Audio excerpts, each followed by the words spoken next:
waruzi yuko uruzi rwa UFURATE rumaze gukama?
Byasho 16 umurongo wa 12 atubwira ko uruzi rwitwa UFURATE nirumara gukama nibwo hazabaho intambara ya nyuma, ariyo ntambara yitwa intambara ya Harimagedoni. Kandi intambara ya Harimagedoni akaba ari intambara izabaho nyuma y'uko itorero rikuwe mu isi mu gihe kingana n'imyaka 3 n'igice rikuwe mu isi. Intambara igomba kubaho itorero rimaze gukurwa mu isi. Mbere y'uko ibaho kandi bakatubwira ko hazabanza gukamishwa uruzi rwa UFURATE kugira ngo inzira y'abami baturuka iburasirazuba itegurwe. Ibyo twarabyize. None uruzi rwa UFURATE rumaze gukama, murumva hasigaye iki? Mugende kuri Google mugogoringe mu searching murasanga uruzi rwa UFURATE rumaze gukama neza. Murumva hasigaye iki kugira ngo isi irangire cyangwa itorero kurwe mu isi? Niba urwabye rwa gatandatu rwa marayika wa gatandatu rugaragaza ko uruzi rwa UFURATE rugomba gukamishwa kugira ngo inzira y'abami baturuka iburasirazuba itegurwe, uru ruzi rukaba rumaze gukama, murumva iki gisigaye? Ntabwo Yesu yagomba kuba impongano y'ibyaha byacu atambaye umubiri ngabo umuntu nyamuntu. Yagombaga kuba umuntu nyamuntu kugira ngo abashe kuba impongano y'ibyaha byacu. Umuntu wa mbere ari we Adamu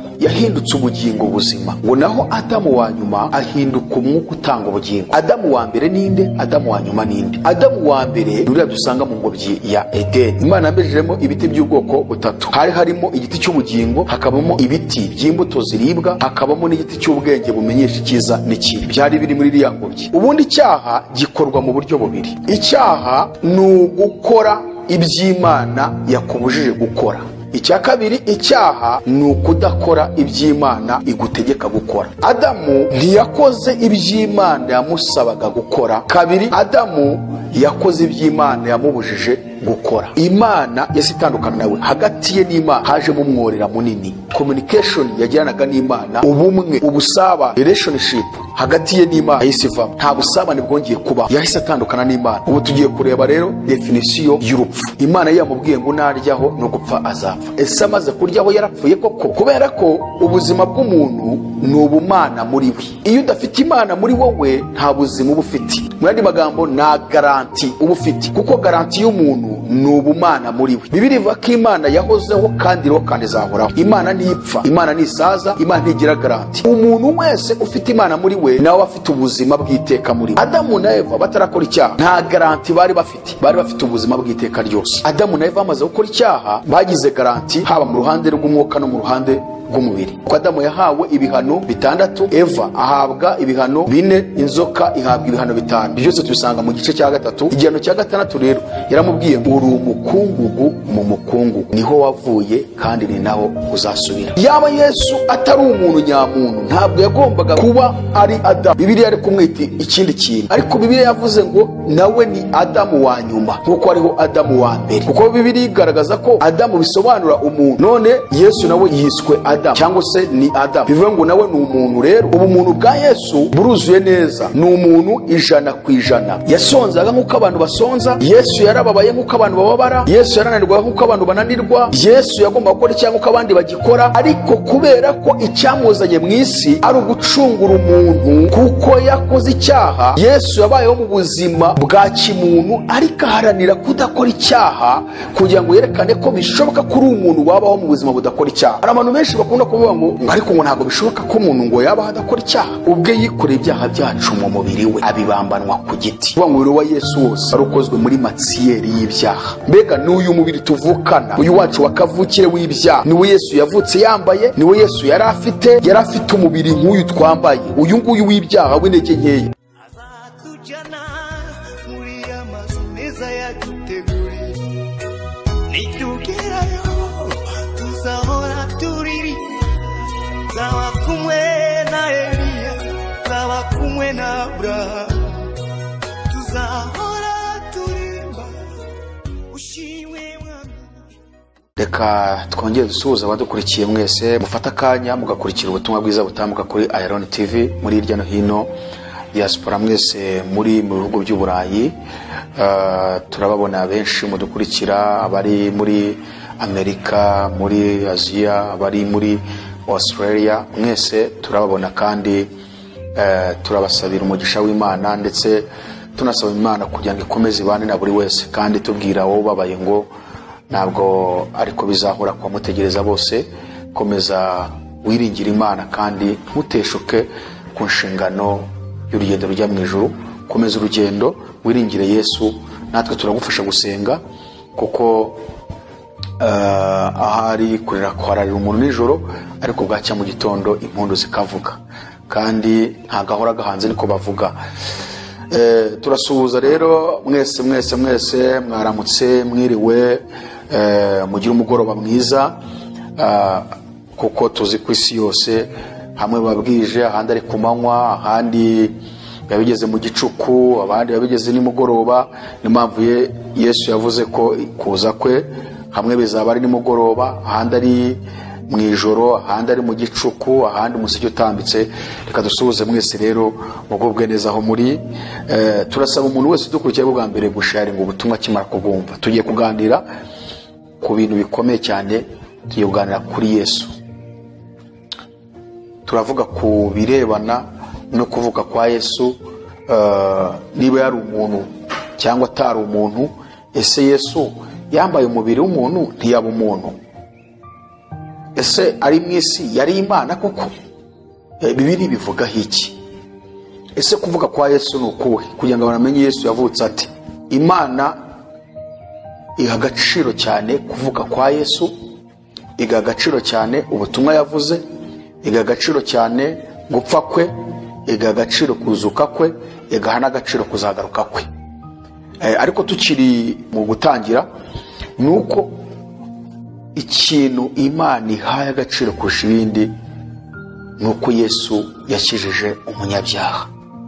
Niki cyatumye umunyabyaha kirase? Se Yesu niki yakoze kuba umuntu yabasha gukira ibyaha bye?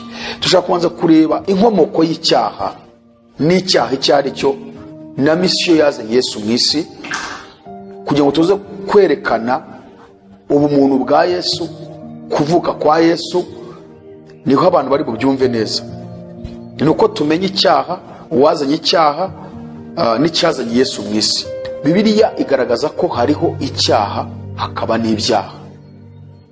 Tubutsa abantu ko cyari ikiganiro ubusesenguzi kuri Bibiliya. Hariho icyaha hakabaho n'ibyaha. Niki cyazanye Yesu mu isi rero?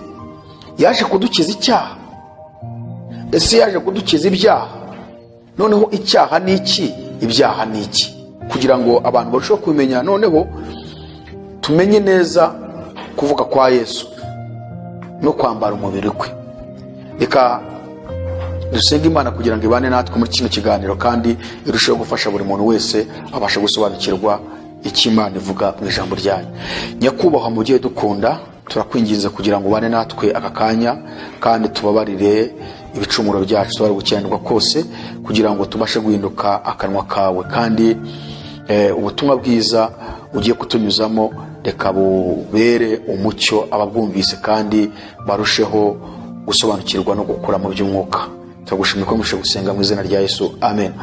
Mbere yuko twinjira mu kiganiro cyacu, tuributsa abantu iby'iki gitabo cyitwa Kuri Nahishwe turi kuganiraho, kigizwe n'ingingo 12, kikaba gikuyemo inyigisho zirebana na eschatology cyangwa se inyigisho zirebana n'ibihe by'imperuka, imikuru y'Antikristo, kugaruka kwa Yesu, kuzamurwa kw'itorero, iby'ingoma y'imyaka 1000, intambara hari Magedoni, intambara Gogi na Magogi, kuzamurwa kw'itorero rikurwa mu isi rya kumurikirwa Imana Data wa twese mu ijuru, ikaze rizahabwa n'ibizima n'abakuru n'abamarayika, ibirori bizabera mu ijuru, kurari zizaririmba mu ijuru, mu gitaramo gikomeye tusanga mu byahishuwe, ndetse no kumanurwa k'umurwa wera Yerusalemu nshya ivuye mu ijuru muri iyi si, ndetse n'uburyo iyi si izakurwaho Imana ikarema ijuru rishya n'isi nshya nkuko ibyanditswe bivuga, ndetse n'ubugingo buhoraho iteka ryose, ndetse n'uburyo ubutegetsi bwo mu isi bugiye kurangira, n'uburyo buri gukora Antikristo. Ibi byose biri muri iki gitabo cyitwa Ukuri Nahishwe.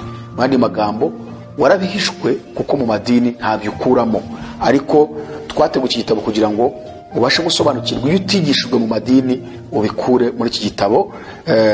Ni igitabo gisobanura Bibiliya yose uko ivuga neza ibirebana n'ibihe by'iminsi imeruka no gukorwa mu isi kw'itorero. Kigizwe n'ingingo 12, igitabo kiguzwe n'abantu benshi ku isi, kirakunzwe, kiri gufasha abantu. Muri iyi minsi turi gukora ikiganiro kigaragaza ibitabo bimwe na bimwe abantu basoma bakakira indi myuka mibi.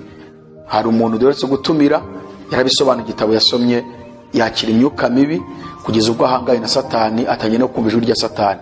Kandi abantu benshi hirya no hino ku isi barimo baraduhamagara batubwira ko icyo gitabo nabo bagisomye bagahura n'ingaruka zikomeye. Bene data, hariho ibitabo byinshi birimo imyuka y'abadayimoni, ko byanditswe n'abashorewe n'umwuka w'abadayimoni.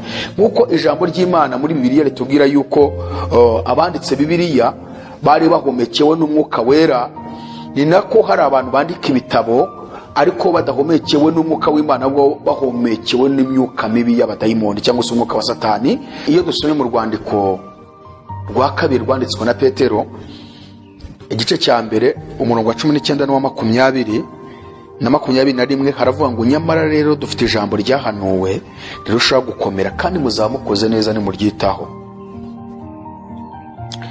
kuko rimeze nk'itabaza rimurikira ahacuze umwijima, rigakesha ijoro, rikagezaho inyenyeri yo mu rututuro izabandurira mu mitima yanyu. Ariko mubanze kumenya yuko ari nta buhanuzi bwo mu byanditswe bubasha gusobanurwa uko umuntu wese yishakiye, kuko ari nta buhanuzi bwazanywe n'ubushake bw'umuntu, ahubwo abantu b'Imana bavugaga ibyavuga ku Mana bashorewe n'umwuka wera.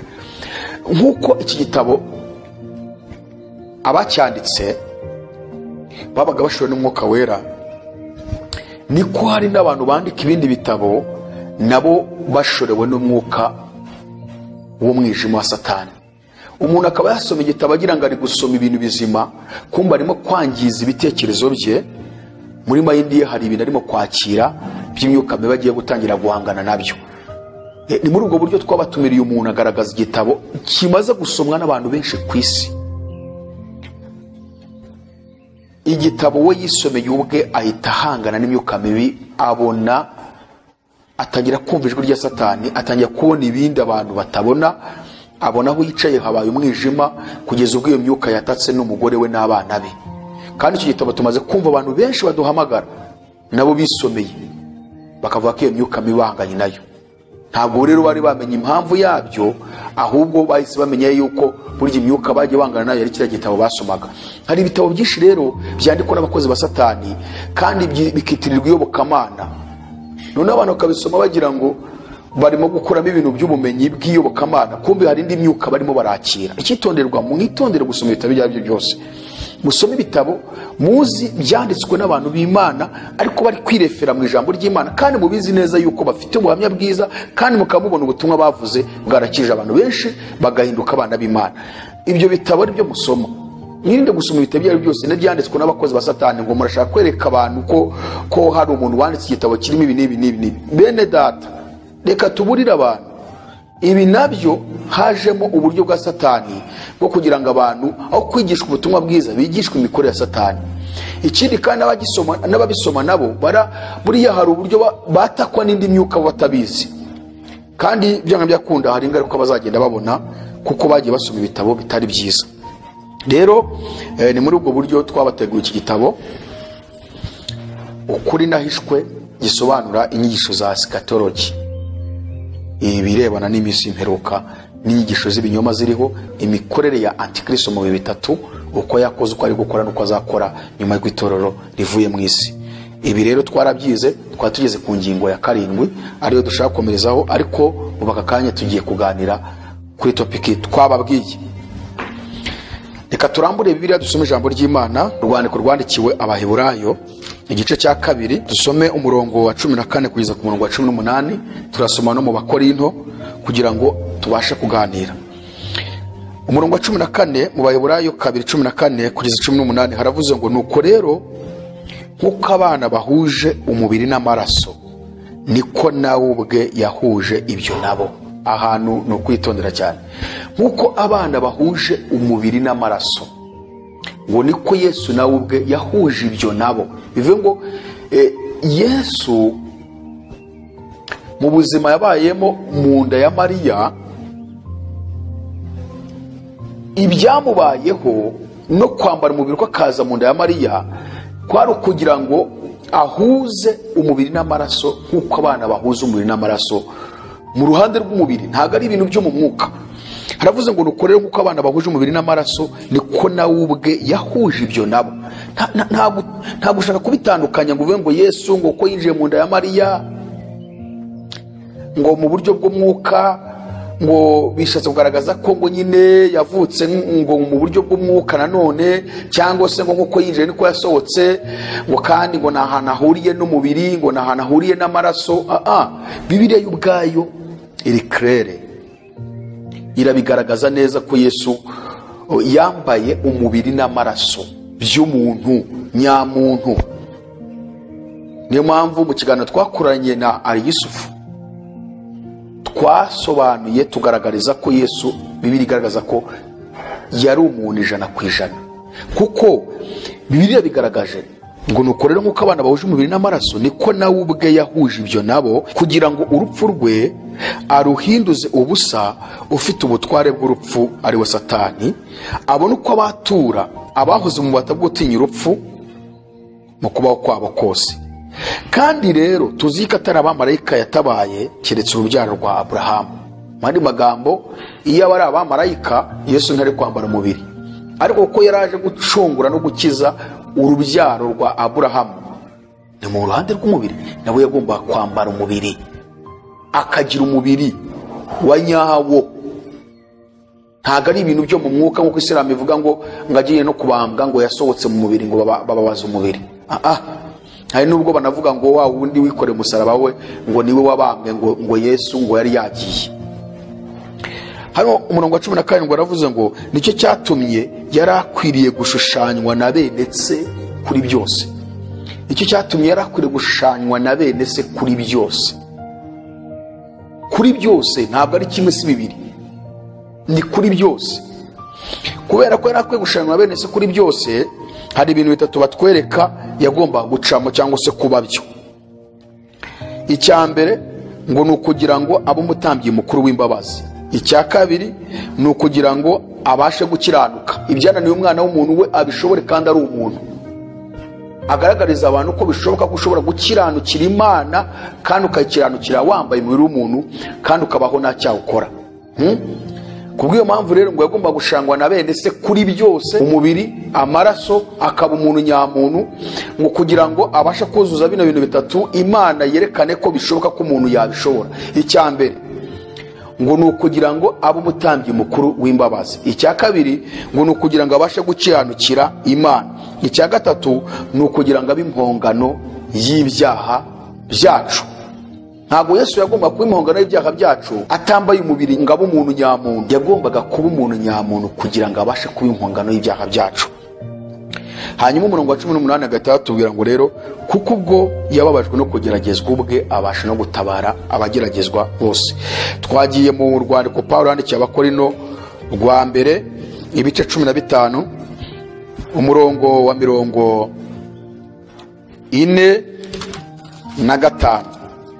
Rwandiko Paulo yandikiye abakorino rwa mbere ibice 15 umurongo wa 45 haravuze ngo uko niko byanditswe ngo umuntu wa mbere ari we Adamu yabaye ubugingo buzima, naho Adamu wa nyuma yabaye umwuka utanga ubugingo. Turashaka guhera aha hantu. Bibiliya tubwiye ngo uko niko byanditswe ngo umuntu wa mbere ari we Adamu yahindutse ubugingo buzima, ngo naho Adamu wa nyuma ahinduka umwuka utanga ubugingo. Adamu wa mbere ninde? Adamu wa nyuma ninde? Adamu wa mbere uriya dusanga mu ngobyi ya Edeni. Uriya Imana yafashe itaka kabumba igashyira hariya umubiri, ngo yarangiza ikamuhumekera umwuka w'ubugingo, umuntu ahinduka ubugingo buzima. Irangije imuha ingobyi ivanye mw'Ijuru, ngitereka mu burasirazuba bwa Edeni, nkuko tubisoma mu gitabo cy'Itangiriro cya 2 kuva ku murongo wa 10 cyangwa se ku murongo wa mbere ntacyo, ngo irangije ifata uruzi rwo muri Edeni iruyobora muri ya ngobyi yashize mu burasirazuba bw'igihugu cyitwa Edeni, ngo uru ruzi rugezemo rwigabanyamo imigezi ine, harimo n'umugezi witwa Ufurate. Nkuko tubona ko Ufurate ubimaze gukama, turi gushaka ko gutegura iki kiganiro kugira ngo twereke abantu ko isi irangiye Yesu agarutse. Waruzi yuko uruzi rwa Ufurate rumaze gukama? Byasho 16 umurongo wa 12 atubwira ko uruzi rwitwa Ufurate nirumara gukama nibwo hazabaho intambara ya nyuma, ariyo ntambara yitwa intambara ya Harimagedoni. Ibi twarabyize ku ngingo ya 5 usanga mu gitabo ukuri nahishwe, aho twasobanuraga intambara ya Harimagedoni, abami bazayirwana n'uburyo izaba imeze, ariko bigaragaza ko hazabanza gukamishwa uruzi rwitwa Ufurate. Kandi intambara ya Harimagedoni akaba ari intambara izabaho nyuma y'uko itorero rikuwe mu isi mu gihe kingana n'imyaka 3 n'igice rikuwe mu isi. Twarabyize ibi ngibi, tubona ko hariho imyaka 7 izabaho itorero rikuwe mu isi. Imyaka 7 Daniel nkuko yayihanuye mu gitabo cy'umuhanuzi Daniel igice cya 9 umurongo wa 27 yagaragaje ko iyi myaka 7 igabanyijwemo ibyiciro bibiri. Hari 3 n'igice y'icyiciro cya mbere, hakaba 3 n'igice y'icyiciro cya kabiri. Twabonye ko 3 n'igice y'icyiciro cya mbere Antikristo azaba yigaruye isi yose na Isirayeli irimo bari kuvuga ngo niwe Mesiya. Abisirayeli ko bavuga, amahanga yose avuga ngo niwe mwami wagomba kuza mu isi kugira ngo ugarura amahoro mu isi. Hanyuma mu cyiciro cya kabiri tubona ko Antikristo azajya mu Bisirayeli akabuzanya ibitambo n'amaturo. Hanyuma rero Abisirayeli bakamuvumbura ko ari we Antikristo. Kubw'iyo mpamvu kumwanga no kutemera amategeko ye, akaba ari bwo azahagurutse intambara izabera mu kibaya cy'Imegido, ariyo ntambara yitwa intambara ya Harimagedoni. Twasobanuye ijambo Harimagedoni icyo bishatse kuvuga. Twagaragaje ko hari bisobanura umusozi, Megido bigasobanura ahantu runaka hamenyerewe kubera intambara cyangwa hasanzwe habera intambara cyangwa hagenewe kubera intambara. Twabonye ko rero Harimagedoni bisobanura umusozi uberaho intambara, cyangwa washyiriweho cyangwa wateguriwe cyangwa wamenyerewe kuberaho intambara, ari hariya mu kibaya cy'Imegido, ari iyo ntambara izabera. Intambara igomba kubaho itorero rimaze gukurwa mu isi. Mbere y'uko ibaho kandi bakatubwira ko hazabanza gukamishwa uruzi rwa Ufurate kugira ngo inzira y'abami baturuka iburasirazuba itegurwe. Niko batubwiye mu byahishwe 16 umurongo wa 12 mu rwabya rwa marayika wa 6 agomba gusuka. Ko aratubwira ngo marayika wa 6 asuka urwabya rwe mu ruzi runini Ufurate, ngo amazi yarwo akamira kugira ngo inzira y'abami baturuka iburasirazuba itegurwe. Uburasirazuba bwa Isiraheli ni ubuhe? Ibyo twarabyize. None uruzi rwa Ufurate rumaze gukama, murumva hasigaye iki? Mugende kuri Google mugogoringe mu searching murasanga uruzi rwa Ufurate rumaze gukama neza. Murumva hasigaye iki kugira ngo isi irangire cyangwa itorero kurwe mu isi? Niba urwabya rwa 6 rwa marayika wa 6 rugaragaza ko uruzi rwa Ufurate rugomba gukamishwa kugira ngo inzira y'abami baturuka iburasirazuba itegurwe, uru ruzi rukaba rumaze gukama, murumva iki gisigaye? Twigarukire rero ibi turashaka kuzabikora ikiganiro neza tunagaragaza uruzi uburyo rumaze gukama n'uburyo ababami bari kwitegura kugira ngo bajye kurwanya Isiraheli ku ntambara ya Harimagedoni. Tuba turi gusobanura ko ruriya ruzi rwa Ufurate ari rumwe muri ziriya nzuzi cyangwa muri iriya migezi yo mu ngobyi ya Edeni Imana yashyizemo kugira ngo imezemo igiti cyose cy'igikundiro Adamu abashe kubona ibimutunga. Rero twabonye ko urura ruzi rwo muri Edeni Imana yaruyoboye mu ngobyi ya Edeni rugezemo rwigabanyamo imigezi ine, harimo n'umugezi wa Ufurate. Noneho rero ngimezamo igiti cyose cy'igikundiro Imana yambejejemo ibiti by'ubwoko butatu. Hari harimo igiti cy'ubugingo, hakabamo ibiti by'imbuto ziribwa, hakabamo n'igiti cy'ubwenge bumenyesha icyiza n'ikibi. Byari biri muri iriya ngobyi. Hanyuma ifata umuntu ari we Adamu wa mbere yahumekeyemo akahinduka ubugingo buzima, imushyiramo, imubwira ko azaza arya ku giti cy'ubugingo, imubwira ko arya ku mbuto z'ibiti by'imbuto ziribwa, ariko imubwira ko igiti cy'ubwenge bumenyesha icyiza n'ikibi adakwiriye gukoraho, adakwiriye no gusunutsaho n'izuba. Adamu rero wa mbere uvuzwe wahindutse ubugingo buzima nuriya mukurambere wacu dukomokaho. Turashaka gusobanura icyaha ni iki, ese umuntu yakoze icyaha ryari? Icyaha Adamu yakoze nuko yariye ku giti cy'ubwenge bumenyesha icyiza n'ikibi. Amaze kurya kuri kiriya giti, icya mbere yakoze nuko yaviyoye itegeko yari yahawe n'Imana. Icya kabiri nuko yagize ubwibone bwo gushaka kuba nk'Imana, kuko inzoka iganira nawe yaramubwiye ngo igituma Imana yababujije kurya kuri kiriya giti nuko yabonaga ko mukiriyeho amaso yanyu azahweza namwe mugahinduka nk'Imana. Mu kukiryaho rero ni ubwibone bwamufasha gushaka kuba nk'Imana. Icyo ni icya kabiri yakoze, ni irindi kosa yakoze. Ibyo bintu bibiri Adamu yakoze nibyo byamuhindukiye icyaha imbere y'Imana, agomera Imana cyangwa se agomera amabwiriza n'amategeko yahawe n'Imana, ahubwo yumvira amabwiriza ahawe na Satani ushushanyije mu nzoka. Noneho turashaka gusobanura rero icyaha ni iki, Adamu icyaha yakoze ni ikihe? Ubundi icyaha gikorwa mu buryo bubiri. Icyaha ni ugukora iby'Imana yakubujije gukora. Icya kabiri, icyaha ni ukudakora iby'Imana igutegeka gukora. Adamu rero ni iryo kosa yakoze. Adamu ntiyakoze iby'Imana yamusabaga gukora. Kabiri, Adamu yakoze iby'Imana yamubujije gukora. Nguko icyaha gikorwa ni mu buryo bubiri: gukora iby'Imana ikubuza gukora, kudakora iby'Imana igutegeka gukora.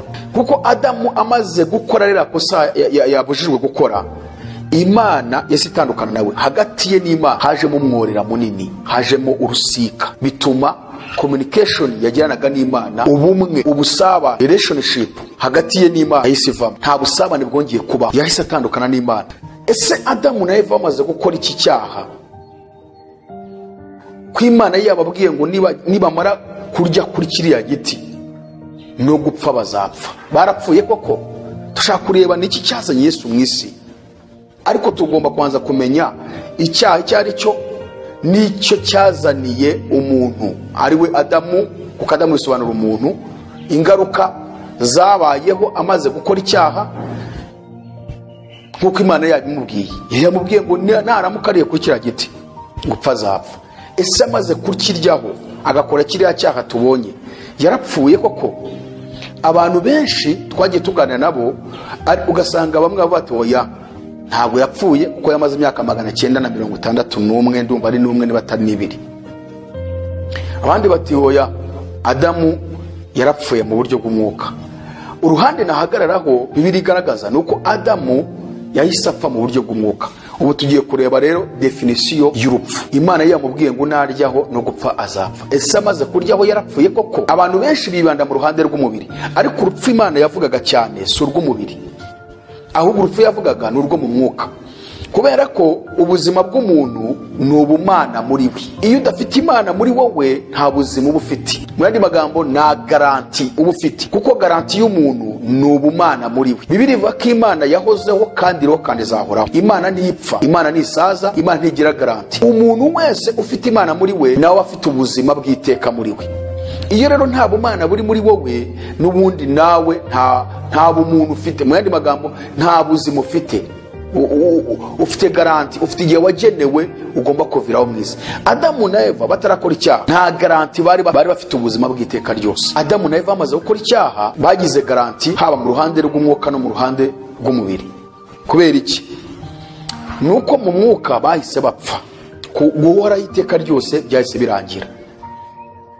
hanyuma kuko mu mwuka garanti y'isi baho bagomba gupfa kandi bamaze gupfa, Imana yesi ibona ko n'ubundi mu mubiri ntacyo bimaze. Mu yandi magambo, ruriya rupfu rwo mu mwuka rwagize impact ku buzima bw'umubiri, bituma no mu mubiri uyu muntu agira garanti. Imana yaramubwiye mu bihano yamuhaye mu gice cya 3 kuva ku murongo wa 17, uko Adamu yahawe ibihano 6, Eva ahabwa ibihano 4, inzoka ihabwa ibihano 5. Byose tubisanga mu gice cya 3 cyose. Ariko Adamu aho Imana itangira kumuha ibihano ni kuva ku murongo wa 17, yahawe ibihano 6. Igihano cya 6 rero yaramubwiye ngo uri umukungugu mu mukungugu niho wavuye kandi ni naho uzasubira. Mu yandi magambo, mu mwuka wapfuye no mu mubiri ugomba gupfa, subira aho wavuye. Ni ukuvuga ngo rero urupfu rw'umwuka rwatatse n'umubiri, bituma n'umubiri nawo utagira garanti. Noneho tushaka kureba rero ko Adamu yariye ku giti Imana amubujije akakora kiriya cyaha, yahise apfa. Tukaba tubonye ko yahise apfa. Ubundi urupfu ni iki? Definisiyo y'urupfu ni iki? Iyo rero Imana ubumwe mwari mufitanye buvuyeho, bivuye ngo nawe nta buzima ugifite, urapfuye nyine uvuyeho. Rero urupfu, ubusobanuro bw'urupfu ni ugutandukana n'Imana iteka. Adamu na Eva bamaze kurya kuri kiriya giti bahise batandukana n'Imana iteka. Nta buzima bw'iteka bukibarimo kuko ubumana bwavuye muri bo. Imana itandukana nabo, itandukana nabo by'iteka, ariko ntabwo Imana yabigize by'iteka ryose, kuko Imana itanga isezerano mu ngobyi Edeni igaragaza ko izongera gushaka uburyo yiyunga n'uyu muntu kugira ngo bongere bagirane ubumwe kandi asubirane ubumana, asubirane ubuzima bw'iteka muri we. Uko niko byagenze. Imana yatanze isezerano mu bice 3 murongo wa 15, aho Imana yavuze ngo nzashyira urwango hagati y'urubyaro rwawe n'urubyaro rw'uyu mugore, urubyaro rwe ruzagukomeretsa umutwe ariko urwawe ruzamukomeretsa agatsitsino. Urubyaro rwavugwaga rero ni Kristo nk'uko tubisoma mu Magalatiya igice cya 3. Turashaka kureba none ko uyu muntu apfuye, urupfu rwo gutandukana n'Imana iteka, Imana ikabigaragaje ko bitazaba iteka ryose, hari igihe izongera kwiyunga n'umuntu. Niki cyazanye Yesu mwese? Ese Yesu yaje ari umuntu? Yesu kuko ari we waje kongera kunga umuntu n'Imana, yagomba kuza ari umuntu nawe. Ntabwo yagomba kuza ari ikiremwa cy'umwuka. Ikindi kandi ntabwo yagomba kuvuka nk'umwuka ngo ave mu muntu mu buryo bw'umwuka, ngo nk'uko yinjiye mu muntu mu buryo bw'umwuka. Yesu yagomba guca mu nzira umwana aca amavuka. Ikibazo ntabwo ari uko Yesu yagombaga kugirwaho n'ibise by'umugore cyangwa se gusukwaho ibisanza by'umubyeyi, kuko icyo si cyo cyari kibabaje Imana cyane kuba Yesu yasukwaho ibisanza. Icyo kibabaje Imana cyane ni ukuba umuntu yarahumanye, bigatuma nta busabane agirana nayo, bigatuma rero Imana ivuga ko agomba kuvuka undi muntu mu buryo bw'umubiri kugira ngo acungure umuntu. Ntabwo icyo kiremereye ko Yesu yashyirwaho ibisanza, ahubwo kiremereye ni ukuba umuntu yuzuye ibyaha kandi akaba yacirwaho iteka. Niyo mpamvu Bibiliya tubwiye mu rwandiko Pawulo yandikiye Abakorinto rwa mbere ibice 15 umurongo wa 45 yuko Adamu wa mbere yari ubugingo buzima, naho Adamu wa nyuma agahinduka umwuka utanga ubugingo. Bivuga ngo rero Yesu yagombaga nawe kuba ari Adamu. Nkuko Adamu yari umubiri agahumekerwamo n'umwuka w'ubugingo, niko na Adamu wa nyuma yagombaga kuba ari umubiri ariko ufite umwuka utanga ubugingo. Yaba Yesu atari umuntu nyamuntu, ntabwo yagombaga kuba ari Adamu. Bibiliya ari kumwita ikindi kintu, ariko Bibiliya yavuze ngo nawe ni Adamu wa nyuma nkuko hariho Adamu wa mbere. Yesu rero ni Adamu wa nyuma, bivuye ngo nawe rero ni umuntu, kuko Bibiliya igaragaza ko Adamu bisobanura umuntu, none Yesu nawe yiswe Adamu cyangwa se ni Adamu, bivuye ngo nawe ni umuntu. Rero ubumuntu bwa Yesu buruzuye neza, ni umuntu 100%. Ntabwo afite igice ngo avuge ngo wenda ngo ni Imana ngo ariko yambaye umubiri, ngo hanyuma ngo nubwo ari mu mubiri ngo bituma ngo adakora icyaha ko yari afite ubumana muri we. Oya, Yesu yari umuntu wanyawe yasonzaga nk'uko abantu basonza. Yesu yarababaye nk'uko abantu bababara. Yesu yarananirwa nk'uko abantu bananirwa. Yesu yagomba gukora icyaha nk'uko abandi bagikora, ariko kubera ko icyamuzanye mu isi ari ugucungura umuntu kuko yakoze icyaha, Yesu yabayeho mu buzima bwa kimuntu, ariko aharanira kudakora icyaha kugira ngo yerekane ko bishoboka ko uri umuntu wabaho mu buzima budakora icyaha. Hari abantu benshi bakunda kuvuga ngo ariko ngo ntabwo bishoboka ko umuntu ngo yabaho adakora icyaha. Abo babivuga ni ukuvuga ngo ni uburyo bushaka kwiyorohereza bagaragaza ko bishoboka ko umuntu yaba adakora icyaha. Hari naho njya numva bavuga ngo n'intungane ngo bwira icumu ya karindwi, numva ngo naho ngaho kwa padiri muri Gatolika babivuga, ariko nta hantu Bibiliya bivuga. None se niba Bibiliya ivuga ngo mu Bafilipi, reka tuhasome kugira ngo tujye dusoma abantu babyumve batagira ngo ni ibyacu tuba tuvuga. Abafilipi, urwandiko Pawulo yandikiye Abafilipi igice cya 2:5 haravuga ngo mugire wa mutima wari muri Kristo Yesu. Musi umutima wari muri Kristo Yesu ni uwuhe? Ni umutima wuzuye kubaha Imana, umutima uharanira kudakora icyaha, umutima wirinda, umutima uhora mu buzima bwo gushaka kunezeza se, kunezeza Imana. Tugiye gusobanura uyu mutima wa Yesu twawusanga mu butumwa bwiza bwose, Matayo, Mariko, Luka ndetse na Yohana. Niwo tubonera umutima ari muri Kristo Yesu, tukawureba ni ubuhe buzima bwaranze Yesu. Ese ni iki cyaraje ishinga Yesu mu gushaka kunezeza Imana? Ibyo tukabireba uwo mutima. None Bibiliya tubwira ngo tugomba kugira natwe rero. Iyo usomye hano mu Befeso igice cya 4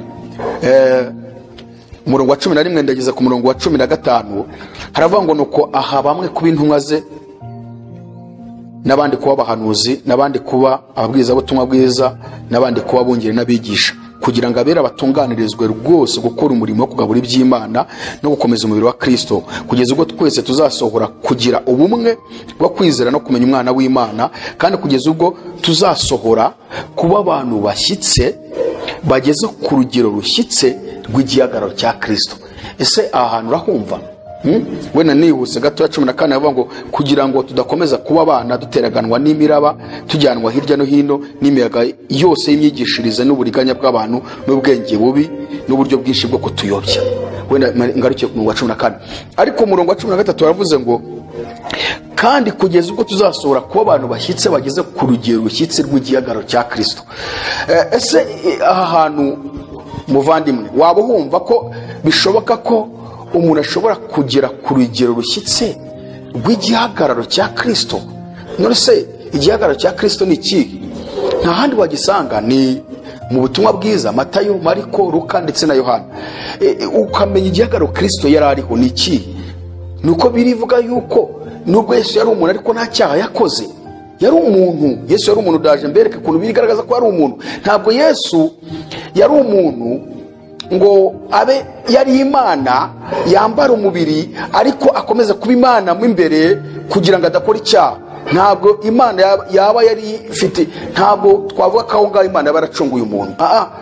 Twabona ko Imana kuva kera yahohoteye umuntu imuhora ko yakoze icyaha, ahubwo Imana ishaka kugaragaza ko mu bumuntu umuntu yaba hadakora icyaha. Niyo mpamvu Yesu yabaye umuntu 100% agaragariza umuntu ko kuba umuntu bidasobanuye ko wabaho mu buzima budakiranukira Imana. Yagomba rero kwambara umubiri w'umuntu byanyabyo, akaba umuntu 100% kugira ngo yereke umuntu ko umuntu ashobora kubaho kandi ntakore icyaha. Naho ari ukuvuga ngo yakomeje kugira ubumana, arangije yambara umubiri awutwikiriza ubumana bwe, aza mu isi ngo nicyo cyatumye adakora icyaha. Imana yaba yarahohoteye abantu ibahora ko bakoze icyaha. Nayo yaba yarashatse kutwereka yuko bidashoboka ko umuntu yabaho ari umuntu ngo abure kudakora icyaha. Rero Yesu yagomba kwambara umubiri w'umuntu, agahinduka umuntu 100%, akabaho mu buzima umuntu abamo, agasonza, akambara ubusa, akaruha, akarwara, akananirwa, kandi akagira intege nkeya nk'iz'umuntu ku buryo ashobora gukora icyaha, ariko akabaho mu buzima bunesha icyaha yubaha se, kuko azi amategeko ya se yose nk'uko Adamu yayahawe, yuko agomba kuba mu buzima bugendera ku mabwiriza n'amategeko yahawe n'Imana.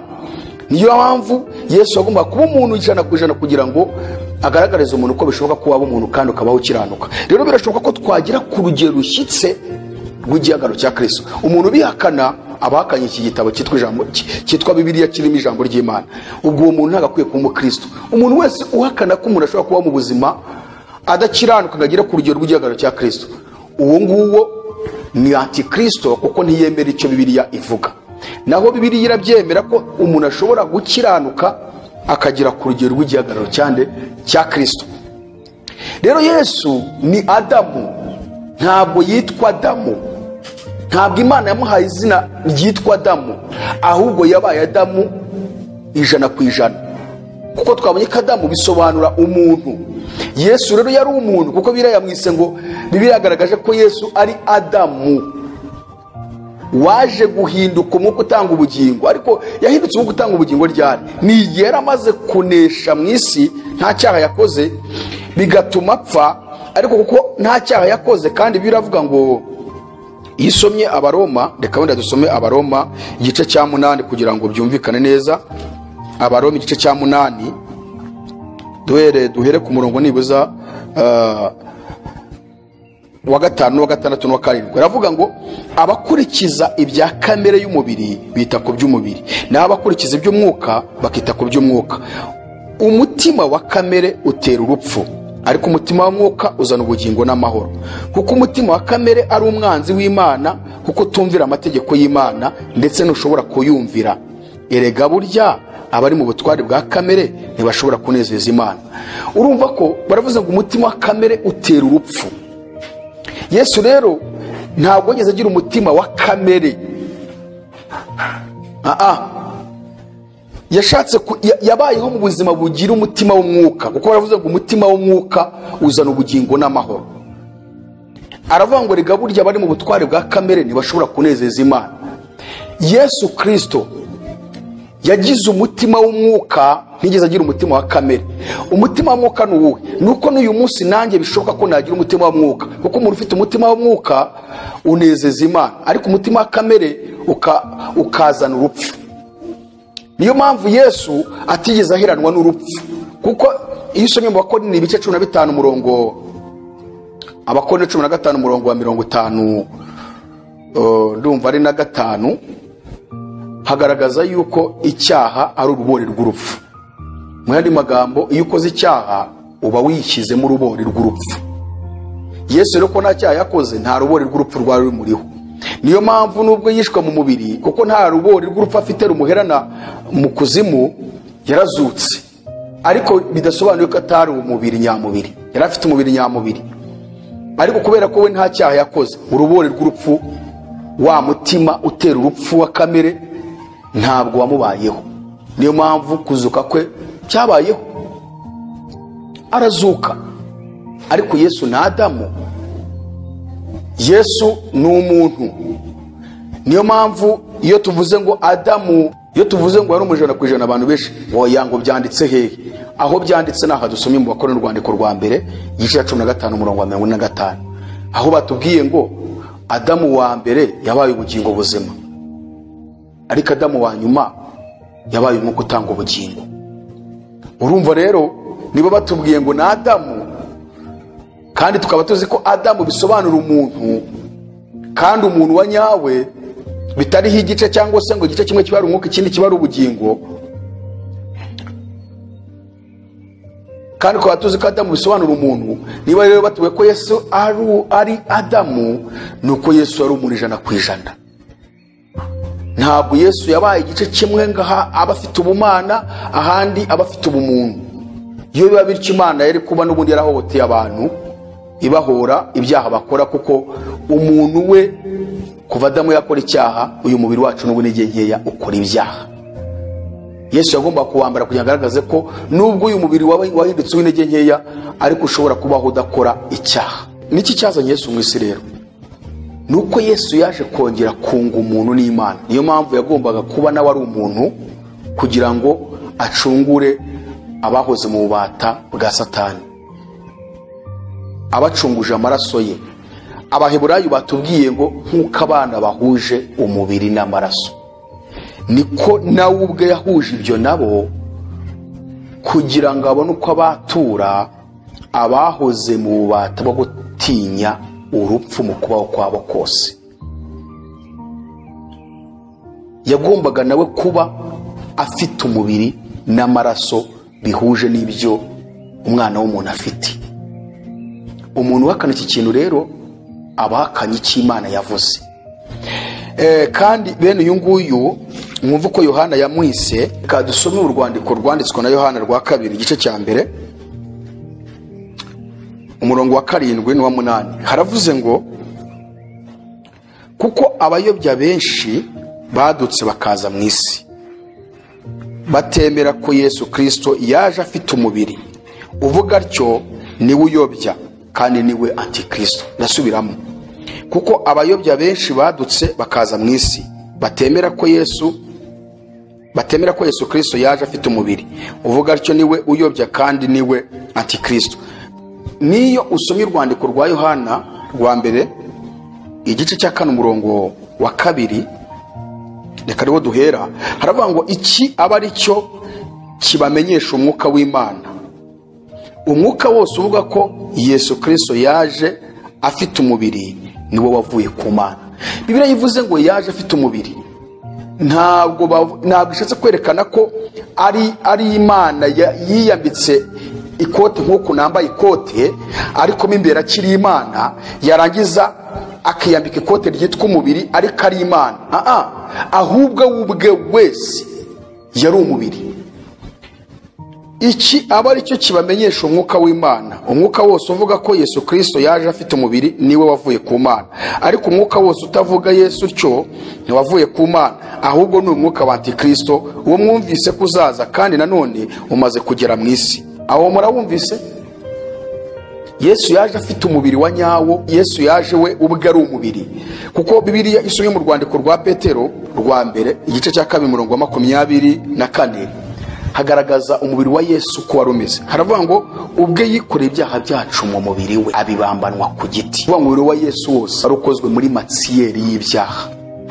Mu yandi magambo nyine umubiri Adamu yambaye, uriya Adamu wa mbere niwe Yesu yari yambaye, ni umubiri w'ibyaha. Ntabwo ari umubiri wenda utari uw'intege nkeya nk'Imana yamwambitse undi mubiri mushya. Baratubwiye ngo ubwe yikoreye ibyaha byacu mu mubiri we abibambana ku giti. Ntabwo yabyikoreye ku mutwe nk'uko ufata ikintu ukakikorera ku mutwe. Biratubwiye ngo we yabyikoreye mu mubiri we. Mu yandi magambo umubiri we wari ukozwe muri matsiyeri y'ibyaha. Mbega ni uyu mubiri tuvukana, uyu wacu wakavukire w'ibyaha, niwe Yesu yavutse yambaye, niwe Yesu yari afite umubiri nk'uyu twambaye, uyu nguyu w'ibyaha w'intege nkeya. Niyo mpamvu uvuze ngo ubwe yikoreye ibyaha byacu mu mubiri we abibambanwa ku giti. Ntabwo rero ari ikote Imana yamwambitse ariko muri we ngo ari Imana. We yari afite umubiri nyamubiri, akagira intege nke nk'izo tugira. Byarashoboka ko Yesu yakora icyaha, ariko biratubwira ngo ntiyigeze akora icyaha.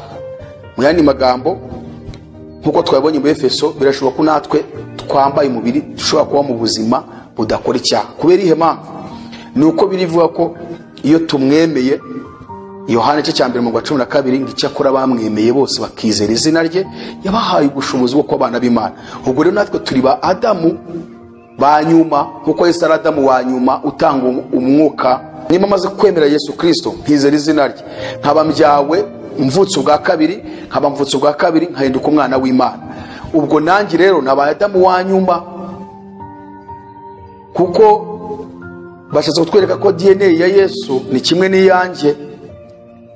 Nkuko iyo dusomye muri Zaburi ya 8 umurongo wa 5 havuga ngo umwana w'umuntu ni iki kumwibuka, cyangwa umwana w'umuntu kumugenderera, ngo wenze kumugira nk'Imana buraho hato. Ubwo bashatse kutwereka ngo mu buryo buri spiritual, mu buryo bw'umwuka, turi utumana dutoya, kuko umwana w'ingwe nawe ubwe aba ari ingwe, umwana w'intare nawe ubwo aba ari intare, umwana w'ipusi nawe aba ari ipusi, umwana w'imbwa nawe aba ari imbwa, umwana w'umuntu nawe aba ari umuntu. Niyo mpamvu iyo umubyeyi abyaye umwana hari ibyo bita DNA. iyo bagiye gufata umugabo bagapima amaraso ye n'ay'umwana basanga ari, bahita bamenya ko bava inda imwe, bahita bamenya ko ari uwe, kuko ni bimwe. Niba rero twarabyawe n'Imana kubwo kwizera izina rya Yesu, ubwo natwe rero noneho turi Imana ntoya. Mu yandi magambo, bwa buzima bwa Kristo bwamuranze mu isi, afite umubiri w'intege nkeya, mu mwuka akaba afite mu bumana ariko bwambaye umubiri, bishoboka ko yagira intege nkeya. Natwe bamwizeye dushobora kuba muri ubwo buzima budakora icyaha kandi twambaye umubiri, kuko muri twebwe hari ubumana buri muri twebwe.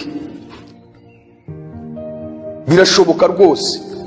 Ariko Yesu mbere yuko azuka yari umuntu 100% w'intege nkeya ushobora gukora ibyaha. Uko niko byanditswe ngo umuntu wa mbere ari we Adamu yabaye ubugingo buzima, na Adamu wa nyuma yabaye umwuka utanga ubugingo. Urumva iba bavuze ngo yabaye, ubwo ni nyuma yuko azutse. Yesu mbere yuko apfa akazuka yari umuntu nkatwe, ariko kuko muri izo ntege nkeya n'umubiri yambaye nta cyaha yakoze, Imana ishaka kwerekana yuko bishoboka ko umuntu yagomba kuba hadakora icyaha. Ni mpamvu Yesu yambaye umubiri umuntu wa nyawe ariko ntiyakora icyaha. Ariko kubera ko yapfuye nta cyaha yakoze, ntabwo urupfu rwamuheranye, kuko batubwiye ngo urubori rw'urupfu ni icyaha. Ntabwo rero Yesu yagomba guheranwa n'urupfu mu gihe nta cyaha yakoze. Mu kuzuka kwe nibwo yabaye umwuka utanga ubugingo. Uyu munsi ni umwuka utanga ubugingo.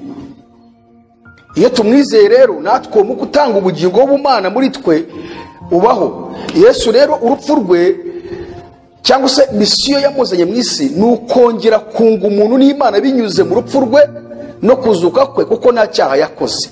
Ntabwo urupfu rwagomba kumuherana. Hanyuma niyo misiyo yamuzanye mu isi, ni ukudukiza urubori rw'icyaha Adamu yakoze. Icyaha Adamu yakoze ni kiriya tubona mu ngobyi ya Edeni, nicyo cyaha. Hanyuma ibyaha dukora twabyita ngo ni amashami ashamika ku cyaha Adamu yakoze, kuko icyaha bundi ni kimwe, ni nacyo cyazanye Yesu mu isi. Yesu ntabwo yaje kudukiza ibyaha, ahubwo yaje kudukiza icyaha. Iyo tukiza icyaha dukira n'ibyaha. Sinzi rero umuntu ushobora kuba yaba akirangwaho n'ibyaha kandi yitwa ko yamaze kwizera, kuko mu kwizera Yesu Kristo aturandura muri urubori rw'icyaha cya Adamu cyatuzaniye urupfu rw'iteka, bigatuma yongera kutwunga n'Imana, ubumana bukagaruka muri twebwe, tugasubirana ubuzima bw'iteka ryose, hanyuma tukagendera muri ubwo bumana tutagaragarwaho ibyaha. Abantu rero bakora ibyaha bavuga ngo baramaze kwizera, nuko nubundi icyaha kitabavuyemo. Icyaha cya Adamu, ya kamere Adamu yinjije muri we Satani, ubwo yamwemereraga akinjira mu buzima bwe, akayoborwa na Satani. Icyo nicyo Yesu aturanduramo iyo tumaze kumwizera tukavuka bwa kabiri. Ni ukuvuga ngo tuba dukiza icyaha cy'inkomoko yo muri Adamu, kandi tukaba dukiza urupfu rw'iteka. Impamvu dukiza urupfu rw'iteka ni uko bwa bumana, ya Mana yatandukanye natwe, yongera kwiyunga natwe binyuze mu rupfu no kuzuka bya Yesu, hanyuma tugasubirana ubumana. Bisobanuye ngo ubuzima bw'iteka turongeye turabufite, ubugingo buhoraho buri muri twebwe, bigatuma tubaho mu buzima bw'ubumana budakora icyaha. Rero icyo twaba turi gusobanura ni uko Yesu yambaye umubiri, yari afite umubiri nk'uwacu, ushobora gukora ibyaha, ushobora kubabara, ariko agaragariza ikiremwamuntu yuko bishoboka ko umuntu yabaho mu buzima bunezeza Imana nubwo yambaye umubiri w'intege nkeya kandi ntakora icyaha. Niyo mpamvu rero batubwiye ngo mugire wa mutima wari muri Kristo Yesu. Kabiri ngo kandi birashoboka ko dushobora gukura tukagira ku rugero rushyitse rw'igihagararo cya Kristo, ku buryo abantu batureba bakavuga ati kweri abantu ni abakristo. Nk'uko mu itorero ryo muri Antiyokiya, cyangwa se abantu bo muri Antiyokiya ubwo intumwa zahageraga babarebye, barabareba babona nta kibi kibarangwaho, baravuga ati abo bantu ni abakristo. Byakozwe n'intumwa 11 igice cya 11 muzayisome cyose, niho hagaragaramo yuko abantu batangiye kwitwa abakristo ubwo babihererwaga cyangwa se ibyo zina barihabwaga n'abantu basanzwe abanyamahanga muri Antiyokiya, kuko babonaga ko nta kibi kibarangwaho, kandi kubera ko bari bazi ishusho ya Kristo, bazi ko nta kibi yakoze n'inkuru yabageragaho, impamvu bavuze ngo aba bantu ni abakristo. So rero mu gusoza twashaka kwerekana yuko Yesu yari afite umubiri nk'uwacu. Mu yandi magambo, nta muntu ushobora kwambara uyu mubiri ngavuke mu buryo bw'umwuka nta adaciye mu nda ibyara y'umubyeyi. Yesu yavutse nk'uko abana bavuka, kuko Bibiri tugaragarije ko yari Adamu, yari umuntu wa nyawe. Mu by'ukuri bitwereka ko Mariya yasanye inda y'umwuka, ariko iyi nda y'umwuka, uyu mwana yarerewe muri matirisi y'umubyeyi nk'uko umwana abaho. Ururere rwamutunze kuko yari yambaye umubiri ntirwa rundi nk'urw'umwana n'ubundi usanzwe aba afite mu nda y'umubyeyi muri matirisi, rukaba ari rwo rumugaburira akogota ibintu byose umubyeyi yariye, atunzwe n'amaraso y'umubyeyi, ibyo kurya, intungamubiri yose umubyeyi yariye n'ubundi akaba ari itunga wa mwana. Yesu rero nuko mu mubiri yari ameze mu nda ya Mariya, ni ukuvuga ngo wa mubiri wa Mariya w'ibyaha, kuko Mariya nawe nubwo abakatolika bamwita ngo niwe uruta ababyeyi bose bo mu isi, reka tubyemere kuko ari we Imana yatoranije, ariko Mariya yari afite icyaha cy'inkomoko muri Adamu, cya kindi twamaze kubona Adamu yakoze, Mariya yari agifite. Kubw'iyo mpamvu rero Yesu nawe yambaye uwo mubiri w'icyaha cy'inkomoko muri Adamu, kuko yonse yakuriye mu nda ya Mariya, atungwa n'ubuzima bwose bwa Mariya, yambara umubiri wose nk'uwo twambara. Mu kuvuka rero ntabwo yagomba kuvuka n'ubundi nk'uko yinjiye, kuko mu nda ho yambaye umubiri agahinduka ubugingo buzima nk'uko Adamu wa mbere yari ameze, akaba umuntu ufite umubiri, yagomba kuvuka nk'uko abandi bavuka. Ntabwo rero giteye ubwoba ari uko ngo Mariya yamusutseho ibisanza, abo iteye ubwoba nuko Yesu atagomba kuvuka nk'uko umuntu avuka, kandi misiyo imuzanye ari ugukiza umuntu, kandi akamukiza nawe ari umuntu usanzwe. Yavutse rero mu mubiri nk'uko abandi bana bavuka, aca mu nda ibyara nk'uko abandi bana baca mu nda ibyara, niko byagomba kumera. Hanyuma Yesu aravuka kuko yambaye umubiri, avuka abandi bana bavuka, aza gukiza mwene muntu, kugira ngo umuntu azamenye ko ari umuntu wamupfiriye kandi atarakoze icyaha, akamuzukira, akaba azagaruka kumutwara. Imana ibahumugisha cyane, tujye twizera ibyo Bibiri ivuga, twe kwizera ibyo abandi bavuga bidahuje na Bibiliya. Ni byiza tugira iyerekwa ni ryiza, ariko ibyo weretswe byose bitaza bihuza n'ijambo ry'Imana, ntabwo ibyo ngibyo tubyemera nk'iyerekwa. Twe twemera iyerekwa rihuza na Bibiliya. Niba ridahuza na Bibiliya rero ibyo tubishyira ku ruhande. Niba rero Bibiliya ivuga ko Yesu yari umuntu wa nyawe, Adamu wa nyuma, kandi akaba yari afite umubiri, bakaba batubwira ngo umuntu bihakana ni wa Antikristo, nuko Yesu yavutse nk'uko abandi bana bavuka, aca mu nda isanzwe, ariko ntigeze akora icyaha, kuko bishoboka ko umuntu yabaho mu buzima ari umuntu kandi adakora icyaha. Reka dusenge Imana, tuba turi gusobanura ibintu neza kugira ngo abantu babyumve. Mana ishobora byose, turagushimiye kubw'ubutumwa bwiza duhaye, kandi dusabiye umuntu wese kugira ngo abashe kumva neza icyo Imana ivuze mu ijambo ryayo, kuko ijambo ryawe ni wo mucyo kandi yazadufasha kuzagera mu bwami bw'Imana. Kabana na buri muntu wese kuri iki butumwa bwiza, kandi ukomeze kutugira neza muri byose mu izina rya Yesu, amen. Turabashimiye rero iki kiganiro, turagusaba gusharingira abantu kugira ngo bakomeze kumva ubutumwa bwiza, ubundi ikiganiro akagaruka. Ukomeze kugira ibihe byiza.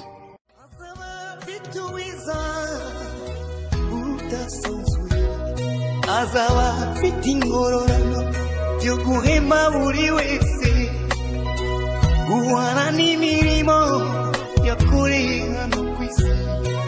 Nawe nshuti